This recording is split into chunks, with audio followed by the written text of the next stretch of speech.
If you've clicked on this video, I assume you are interested in traveling to Bali, and you're probably trying to find some useful information here on YouTube. But the problem is, how much content do you have to go through, including this video, before you find that useful information? That's why you should check out Nomeo. Nomeo is a platform made for nomads by nomads that will easily allow you to search anything you want to know about Bali. If you want to check it out, click the link in the description. Otherwise, let's jump straight into today's topic. In this video, I'm going to share with you all the tips and the tricks on how to find accommodation here in Bali. Although we've been living in the same place for almost 2 months now, we have had our fair share of accommodation hunting. And there are some things that I wish someone told me before we started looking for other accommodations, and some of the things we had to, unfortunately, find out the hard way. So I hope you find this video somewhat useful. Let's dive straight in. First and foremost, I would choose the area in which you would like to stay in. Of course, there are popular areas like Canggu, Seminyak, and Ubud, and there are other areas like Uluwatu, Kuta, Brava, Sanur, etc. Each area is a little bit different and they all have different things to offer. If you don't know where you want to stay, then I would suggest to book a hotel for maybe 2 to 3 nights, and this way you can kind of get the feel of every area and go look at potential accommodations. It is also always nice to maybe move around every week or 2 weeks or even every month, and this way you can kind of see all the areas in Bali, but it also just depends on what you're doing here and how long you're staying. There are many different types of accommodations here in Bali, the most popular being, of course, hotels, shared villas, and private villas. I think there's pretty much something for everyone here, and the budget range as well, like the price range, can go pretty much from really low to really high. It all just depends on what you're looking for. Of course, now during COVID time, most villas and hotels are giving a cheaper rate, but as the borders are opening now, of course, and as flights are coming directly to Bali, everything is getting a little bit more pricey. The one thing I do want to mention about the different types of accommodation is that some places only provide long-term stays, so that meaning a year or more, and others do provide maybe 1 month, 1 week, or daily. So it all just depends on what you're looking for, but I'm sure you'll find it once you arrive to Bali. Let's talk about how to find accommodation in Bali. So basically, the easiest way to find accommodation is online through Facebook groups, Airbnb, Booking.com, Agoda, and any other kind of hotel or villa booking site. There are tons of agents here in Bali, but most of them you can find on Facebook. But first, let's talk about Airbnb. Okay, so the only problem I have with Airbnb is that you can't always view the place before you stay in it. Sometimes you can if the owner of the property does reply in time, then you can view it before you actually book it. But most of the time, they don't always reply in a timely manner, so you kind of have to book it first, and then the first time you see it is when you've booked it and you're going to stay there. And then the other popular way is Facebook, or should I say the most popular way is Facebook. There are tons and tons and tons of groups here in Bali that you can find accommodation on, and basically you just need to actively be on the groups and scroll through all the posts to see the accommodation that fits your budget range, etc. Another way on the Facebook groups is also to click the discussion tab and then kind of type out what you're looking for, what's your budget, and when is the starting date, and then basically a whole bunch of agents will comment underneath your post, or they will direct message you with pictures, prices, and then you can also ask for the location and whatever questions you have. Another way is actually to open your Google Maps and check the area you want to stay in, and then kind of just click the pins of hotels and villas and see the photos, see the reviews, and then you can also sometimes call them or add that number on Google Maps to your WhatsApp and then send them a message, or you can simply just go and kind of knock on their door and ask them the prices and ask them to see the place or if they have any availabilities. And actually, this is the way that we found the place we were staying in. Basically, I think this is a really awesome way to find accommodation because you go there, you see it, you ask the price, and then you can choose whether or not you want it. But like I said, there are many other ways like Agoda or Booking.com, Airbnb, etc. Kind of just need to shop around for your accommodation. Okay, now let's talk about the tips and tricks on when you're finding accommodation. So no matter where you're looking in Bali, I definitely do suggest that you kind of go through this checklist and make sure that you kind of tick them all off. The first one is that you ask them for the Google Maps location of the place. So if you are like online, if you're looking for the accommodation online, then always just text them and ask them for the Google Maps location. This way you can check if it's in the area you want, or if it's near the beach, if you want a place near the beach, or wherever. You can kind of just check it and get the vibe of it. The second thing I would recommend is that you ask them what's included. This way there's no surprises when you go look at the place or once you move in.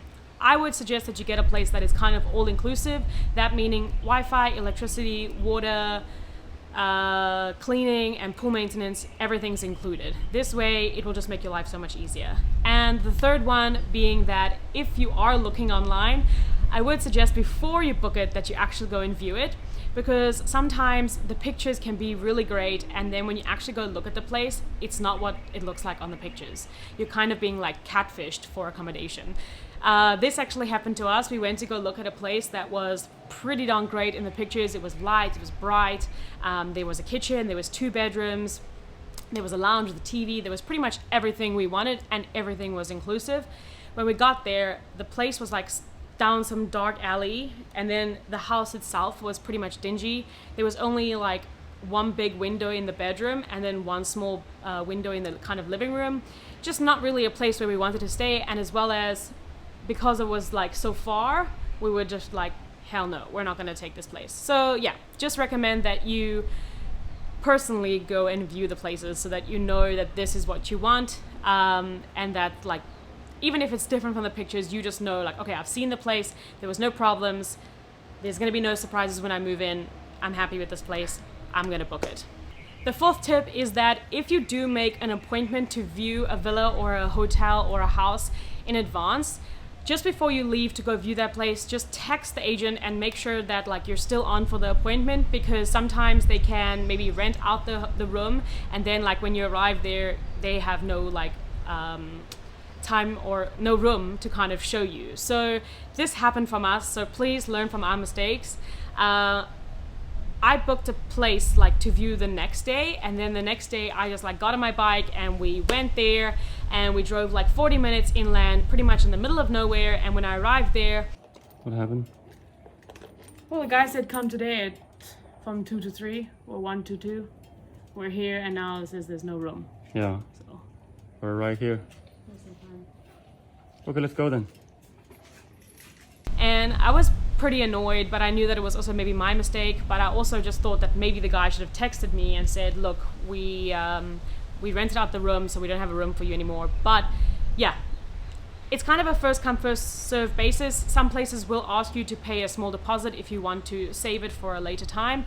But yeah, I would just suggest if you make an appointment like in advance, then always just double check like right before you leave wherever you are to make sure that you're still on for that appointment. And then the fifth tip is that when you do go and look at the villa, I would also suggest to just kind of check the surroundings, check that it's safe, and then also check if there's nearby supermarkets, cafes, restaurants, etc. Because you don't want to drive like a solid 30 minutes just to like get to a store if you need something. And then the sixth tip is to check the internet speed. What you can do is just basically when you get there, you can be like, hey, can I check the internet? They'll give you the password and you can just do an online speed test. And then, then that way you know if there's going to be any Wi-Fi problems, or if the Wi-Fi is bad, then you can kind of maybe look at a new place, or you can just talk to them about maybe fixing it or whatever. And then the seventh tip is to check if there's any noise around. Of course, this is just totally up to you. If you want to stay in a busy kind of area, then that's your choice. But if you want to stay in a more quiet area, you need to be very aware of the noise level, because there are a lot of beach clubs and there are a lot of restaurants and stuff around. So just pay attention to the noise level. And also, just check your surroundings, because we went to go look at a place and the place looked awesome on the pictures. But when I arrived there, it also looked awesome on the location on the map. I was like, that's pretty much exactly where we want to be. And then when we arrived there, I realized it's on one of Canggu's like busiest shortcuts. So bikes are going up and down that road at all hours of the day and night. So we pretty much would have been like, probably like not sleeping, not making any videos, struggling to work, etc. So just check the noise level, as well as some areas here in Bali do have quite a lot of construction, so I'm pretty sure you don't want any construction noises too. And then the 8th tip is do not move to places or avoid moving to new places during the holidays. Usually during the holidays, they jack up the prices for hotels and villas. So if you are moving around like New Year or Christmas or any other like special holiday, the prices will be a little bit higher, as well as right now, just keep it in mind, like I mentioned before, that the borders have opened and Bali is accepting international flights like directly to Bali. So this means there will be more tourists and there will be more nomads. So just remember that, because the prices have gone up already, like this week the prices went up, and I've seen it like from places and ads on Facebook. And then the last tip is to always check the price range on all sites. So if you're dealing directly with an agent, it's not often that you'll find an agent like 4 or 5 agents with the same property. So that way you can't really check the price. But if you are going to book with like Booking.com, Airbnb, or Agoda, I would definitely recommend you to download all those apps and check the prices on all of them. This way you won't kind of be ripped off and you will pay the price, like the lowest price possible. In our case, when we were trying to book one extra night in our accommodation, it was actually more expensive to book directly with them than it was to book on Booking.com and Agoda. But yeah, I think most of the time it actually works the opposite way. Like if you book directly with them, you get a good price, but if you book online with the apps, you pay a little bit of a higher price. So those are the tips for finding accommodation, and those are everything we have to share with you about finding accommodation here in Bali. I hope it was helpful. If we missed something, be sure to let us know down in the comments. If you liked this video, give it a like and subscribe, and I will see you in the next video. Bye bye!